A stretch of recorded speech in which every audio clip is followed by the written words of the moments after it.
はい、こんにちは。ギター講師の磯地ギターです。今日は俺ができればセッションミュージシャンになれるというタイトルでお送りします。じゃあどうやったらセッションミュージシャンになれるのか。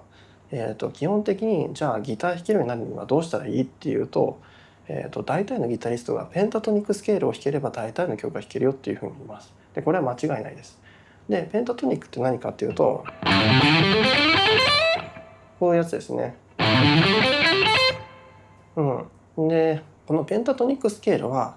なんでいろんな曲が弾けるようになるかというと、あんまりコードにぶつかる音が少ないんです。だからキーさえ合ってれば結構ペンタトニックスケールで弾き切ることができます。じゃあそれだとおしゃれに聞こえないので、ギタリストはどうしてるかというと、ブルーノートスケールを追加しています。ブルーノートを追加する。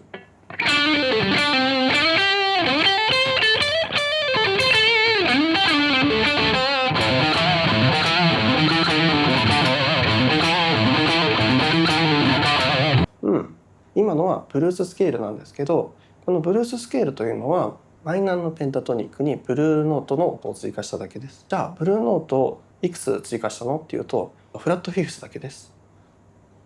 フラットフィフス、A のバーベル、このフィフスの音、今フラットフィフスからフィフスに行って、でなんか適当に弾いてルートに戻ってきたってだけなんですけど、ブルーノートを追加するとおしゃれに聞こえるようになります。でこのブルーノートは、フラットサード、フラットフィフス、フラットセブンの3つの音になります。なんですが、マイナーのペンタトニックにはすでに、フラットサードとフラットセブンス、セブンスの音が含まれているので、フラットフィフス1つだけ追加すればいいんです。なんでペンタトニックの音、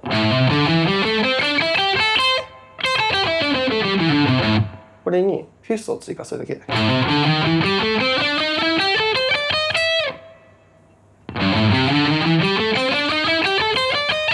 今ちょっと変わった弾き方してたなって思った方は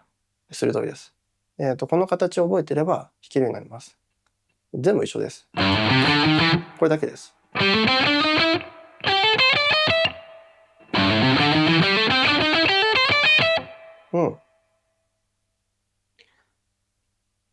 簡単でしょ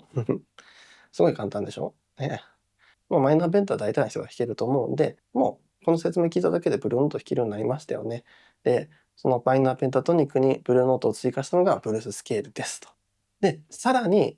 じゃあメジャーの時はって話になると思うんですよ。実はブルーススケールは、3度の音を追加するとそのままメジャーで使えます。ただしメジャースケールにブルーノートを追加して作るブルーノートスケールとはやや違います。あえてマイナーペンタの音でフラットフィフスを使ってブルーススケールとする方が簡単になります。メジャースケールで考えると半音階がすごい並ぶので面白いフレーズが作れたりするんですけれども、ややこしくなるので、まずはマイナーペンタトニックにブルーノートを追加して、かつ3度を追加したものでメジャーを弾き切ってください。3度っていうのはこういうのね。なので、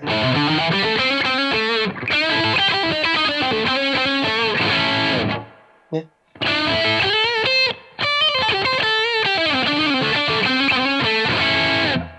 3度の音を、フラットサードを3度に変えるんじゃなくて、3度の音をあくまでブルーススケールに追加するんです。すると、ブルーススケールなので、メジャーでも合うようになります。実はギターってポップス6あたりだとブルーススケールで弾き切ることができます。で、メジャーマイナー関係、なく関係あるんですけど、このマイナーペンタトニックの、ブルーノートを追加したブルーススケールで弾き切ることができます。で、これができると基本セッションミュージシャンみたいに、どんな曲でもソロが弾けるようになります。じゃあデモ演奏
はい、こんな感じです。今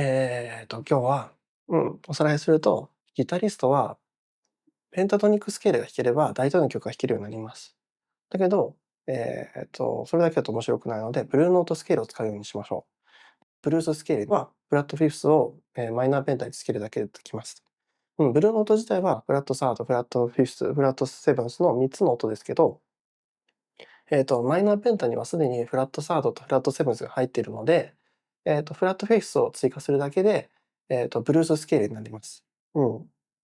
で、このブルーススケールはメジャーの時に、3度の音を切り替えるじゃなくて、3度を追加するだけで、ブルーススケールとして、使うことができます。で、これはロックだったり、ポップスだったり、いろんなギターで使われてきています。なんでメジャーの曲なのにマイナースケール使ってるのとか、たまになんか言われてる方がいると思うんですけど、それは、こういった理由からです。ブルーススケールはブルースっぽいスケールになります。本当に。うん。ブルーススケールはブルースっぽいスケールなので、この名前がついています。ほぼそのまま使えます。うん。で、あとはコード進行とかだけなので、えっと、特に何も考えなくても、キーさえ分かってれば、これであなたもセッションマスターみたいになります。ぜひ練習取り入れてみてはいかがでしょうか。この動画がいいと思いましたら、いいね、チャンネル登録などよろしくお願いいたします。またね。